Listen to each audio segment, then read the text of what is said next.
Physics physics physics एक ऐसा subject जो मेजॉरिटी बच्चों को परेशान करता है। क्या करें इसका, आगे बताओ। ये वीडियो तुम्हारी 11th और आने वाले 12th क्लास के लिए बहुत ही ज्यादा हेल्प करने वाली है। बस वीडियो को लास्ट तक देखना। तो इस वीडियो को देखने के बाद फिजिक्स को पढ़ने का तुम्हारा नजरिया एकदम चेंज हो जाएगा। अब तक परेशान होकर पढ़ते थे, आगे खुश होकर पढ़ोगे। पूरे यूट्यूब पर तुम्हें ऐसा वीडियो कहीं नहीं मिलने वाला। तो चलो स्टार्ट करते हैं। So hi everyone, this is Mukul और आज की वीडियो में तुम्हें बताऊंगा फिजिक्स को किस तरह से पढ़ना है तुम्हें, जिससे फिजिक्स नाम का डर तुम्हारे मन से बिल्कुल निकल जाए। तो बेसिकली यार ये वीडियो तुम्हारी दो पार्ट में होने वाली है, जिसमें मैं पहले पार्ट में बताऊंगा तुम्हें कि हम फिजिक्स को पढ़ ही क्यों रहे हैं और क्या यूज है उसका हमारी लाइफ में, और सेकेंड पार्ट में मैं तुम्हें बताऊंगा कि फिजिक्स को पढ़ना कैसे है। तो इन दोनों पार्ट्स को हम इसी वीडियो में एकदम मजेदार तरीके से कवर करेंगे, बस लास्ट तक बने रहना। तो पार्ट 1 से स्टार्टिंग करते हैं इस वीडियो की। फर्स्ट पार्ट में है तुम्हारा फिजिक्स को हम पढ़ते ही क्यों है। तो सबसे पहले समझो फिजिक्स है क्या। फिजिक्स हमारा स्टडी ऑफ नेचर है। इसमें तुम्हारे डेली लाइफ में कोई भी इवेंट या घटना हो रही है, उन सभी में तुम्हारी फिजिक्स यूज हो रही होती है। वो कैसे, अब तुम्हें एग्जांपल्स बताता हूँ। तो यार तुम स्कूल जाते हो और स्कूल से घर आते हो। अब तुम्हें कितना टाइम लगता है स्कूल से घर आने जाने का, कमेंट में अभी बताओ। कर दिया कमेंट। अब देखो तुम यहाँ घर से स्कूल आने जाने का जो तुमने टाइम बताया वो जाने अनजाने में फिजिक्स का यूज करके ही बताया है, जहाँ तुम्हारा speed is equal to distance upon time वाला फॉर्मूला यूज हो रहा है। अब आने जाने के लिए तुम्हारी स्पीड और डिस्टेंस मैटर करती है, उन्हीं से तुम अपना टाइम निकाल लोगे। ये चीजें तुम काइनेमेटिक्स चैप्टर में पढ़ोगे, और अगर तुम 12th क्लास में तो तुमने पढ़ लिया हो। एक तो तुम्हारा ये बेसिक सा एग्जाम्पल हो गया। इसके बाद दूसरा एग्जाम्पल तुम्हारा है कि अगर मैं तुमसे बोलूँ कि हमारा आसमान तो नीला है ही नहीं, अब तुम बोलोगे कि भैया हमें तो ब्लू ही दिखाई देता है, तो मेरी जान वहाँ पर फिजिक्स से यूज होती है। अब वो कैसे बताता हूँ। जब सन की तुम्हारी रेज हमारी अर्थ पर आती हैं तो वो समुद्र के पानी से टकराकर रिफ्लेक्ट हो जाती हैं। अब हमारा समुद्र कैसा होता है, वो होता है हमारा ब्लू, तो उसी के कारण रिफ्लेक्ट हुई रेज हमें स्काई ब्लू दिखाई देती हैं। इस कॉन्सेप्ट को तुमने 10th क्लास में पढ़ा होगा, रिफ्लेक्शन ऑफ लाइट चैप्टर में। अब इसके बाद आता है जब तुम किसी भी चीज की ओर अट्रैक्ट होते हो तो वहां पर भी फिजिक्स यूज होती है। वहां तुम्हारा ग्रेविटी जो कि तुम्हारे न्यूटन भाई साहब ने निकाला था वो यूज होती है। इसके बाद बचपन में तुमने पत्थर तो बहुत फेंके होंगे। अब वो पत्थर फेंकने के बाद कितनी दूरी पर जाकर गिरेगा, उसके लिए हम प्रोजेक्टाइल मोशन टॉपिक को यूज करते हैं, जो कि फिजिक्स में ही होता है।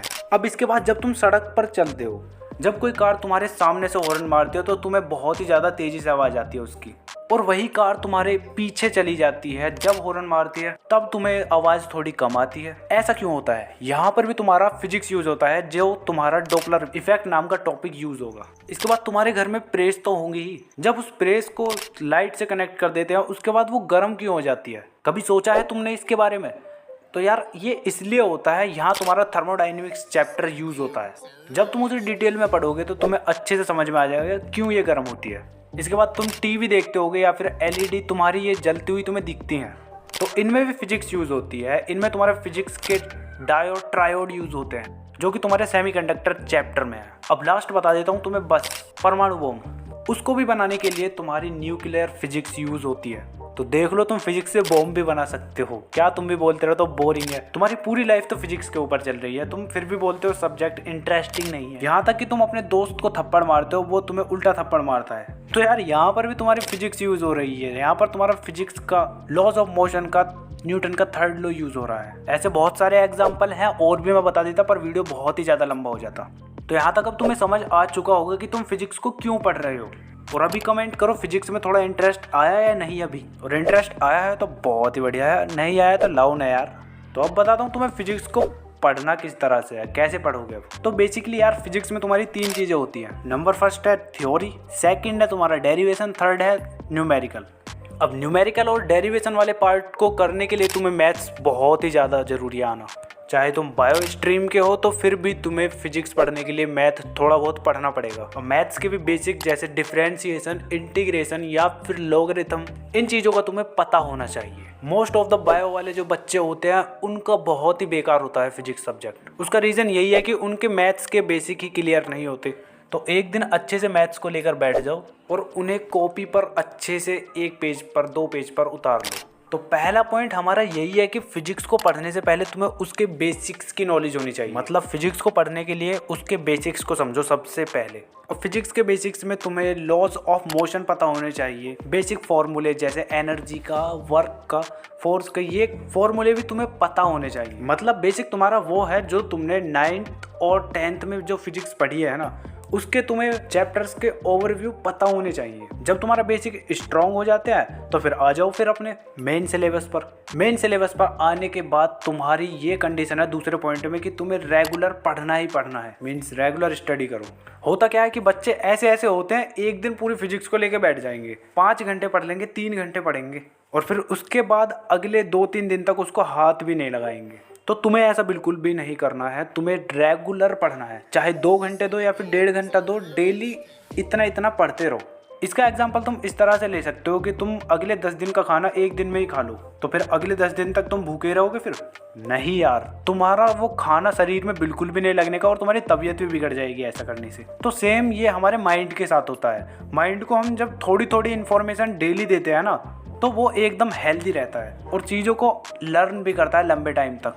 तो बस मेन बात यह है कि तुम्हें रेगुलर पढ़ना है, डेली 1 घंटा 2 घंटा पढ़ो ही पढ़ो। 2 पॉइंट कंप्लीट। थर्ड पॉइंट में है तुम्हारा रीड टेक्स्ट बुक। तुम्हें अपनी एनसीईआरटी बुक उठानी है और उसको पढ़ना है। और अगर वो तुम्हारे समझ नहीं आते हो तो फिर तुम यूट्यूब की हेल्प लोगे। जो भी चैप्टर तुम्हें पढ़ना है उसे यूट्यूब पर सर्च करो और वहाँ से भी तुम पढ़ सकते हो। जब वहाँ तुम्हारा चैप्टर कंप्लीट हो जाता है तो उसके बाद फिर तुम एनसीईआरटी पढ़ो और तुम्हें अपनी सारी क्लासेस अटेंड करनी है, स्कूल की हो या फिर ट्यूशन की हो, जो भी क्लासेस तुम लेते हो उन्हें एक भी दिन नहीं छोड़ना है। अब फोर्थ पॉइंट तुम्हारा इसी से रिलेटेड है। तुम्हें फिजिक्स पढ़ने में और ज़्यादा मजा आएगा अपनी क्लास में। तुम्हें करना कुछ नहीं है, बस जब भी तुम्हारी क्लास हो उससे एक दिन पहले शाम को या फिर सुबह में जो भी चैप्टर या टॉपिक तुम्हारा क्लास में पढ़ाया जाएगा उसे पहले से ही पढ़ लो।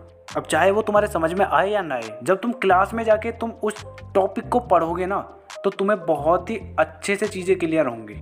जहाँ तुम्हारा बुक पढ़ते टाइम डाउट आ रहा होगा उसे तुम अपने टीचर से पूछोगे और जहाँ नहीं होगा वो तो तुम्हें और अच्छे से समझ में आएगा। इस तरह से तुम एक्टिव भी रहोगे क्लास में एकदम अच्छे से। तो देख लो फिर तुम फोर्थ पॉइंट की मदद से तुम्हें कितना तगड़ा फायदा होने वाला है। अब इसके बाद फिफ्थ पॉइंट है तुम्हारा use visualization technique and solve questions. Physics में सबसे तगड़ी टेक्निक है। कोई भी अगर तुम्हें क्वेश्चन करना हो, डेरिवेशन करनी हो, उसको तुम विजुअलाइज कर सकते हो। कोई भी तुम्हारा टॉपिक चल रहा हो क्लास में या चैप्टर पढ़ा रहे हो उसको तुम विजुअलाइज करो, उसी की मदद से तुम अपने क्वेश्चंस को भी सॉल्व कर दोगे। बिकॉज अगर तुम्हारे कॉन्सेप्ट तगड़े हैं तो फिर तुम कोई भी क्वेश्चन को आराम से कर दोगे। जैसे तुम्हें फिजिक्स में most of the numerical graph वाले ही होते हैं। ग्राफ मतलब डायग्राम वाले, उसका कोई भी बॉडी का FBD बनाना हो या फिर कोई भी डायग्राम, उसको पहले विजुअलाइज करो, फिर अपनी कॉपी पर बनाओ, फिर उसकी कंडीशन लगाओ, फिर उसका फॉर्मूला याद करो और उसे उस क्वेश्चन में अप्लाई कर दो और फिर कैलकुलेशन करो, आ गया तुम्हारा आंसर। देखा तुम्हारा न्यूमेरिकल कितनी आसानी से सॉल्व हो गया। ऐसा ही तुम्हें डेरिवेशन के लिए करना है। डेरिवेशन के लिए तुम्हें स्टेप्स याद रखने हैं, किस स्टेप पर तुम्हारा क्या यूज़ हुआ है, और वो भी तुम्हारा प्रैक्टिस से ही आएगा। जितने भी तुम्हारे क्वेश्चंस हैं उन्हें लगाओ उस डेरिवेशन से रिलेटेड। अगर वो डेरिवेशन याद नहीं होते तो फिर जाओ दोबारा रिवाइज करो, और ऐसा जब तक करो जब तक वो तुम्हारे माइंड में अच्छे से बैठ ना जाए। अब क्वेश्चन प्रैक्टिस के लिए तुम इस क्वेश्चन बैंक को ले सकते हो जो कि ओसवाल बुक्स का है। इसमें तुम्हारे बहुत सारे क्वेश्चंस मिल जाएंगे विद सॉल्यूशन, तो तुम इसे जाके बाय कर लेना। लिंक मैं तुम्हें डिस्क्रिप्शन में दे दूंगा, मेरे लिंक से तुम्हें डिस्काउंट मिल जाएगा। अब तुम्हारा लास्ट पॉइंट बहुत ही ज़्यादा इंपॉर्टेंट है, जो कि है तुम्हारा रिवीजन करना। रिवीजन कैसे करना है उसके लिए वीडियो मैंने ऑलरेडी अपलोड कर रखी है इस चैनल पर, जाके देख लेना। तो बस यार, यहाँ तक अगर तुम टिके हुए हो तो तुम्हारी कॉन्सेंट्रेशन पावर बहुत ही तगड़ी है, उसे अच्छे से यूज़ करो स्टडी में। Because most of the student इस वीडियो को छोड़ के चले गए होंगे। और हाँ, अगर तुम हो तो फिर कमेंट करो कि तुम इन पॉइंट्स को ध्यान रख के अब फिजिक्स को पढ़ोगे। और कैसा लगा वीडियो अभी बताओ। और मेरी तुमसे एक रिक्वेस्ट है, इस वीडियो को तुम अपने दोस्तों के साथ शेयर कर दो। तुम्हारा स्कूल का ट्यूशन का कोई भी ग्रुप हो उसमें इस वीडियो को अभी शेयर करो। बस मिलते हैं नेक्स्ट वीडियो में, तब तक के लिए कीप लर्निंग कीप स्टडिंग।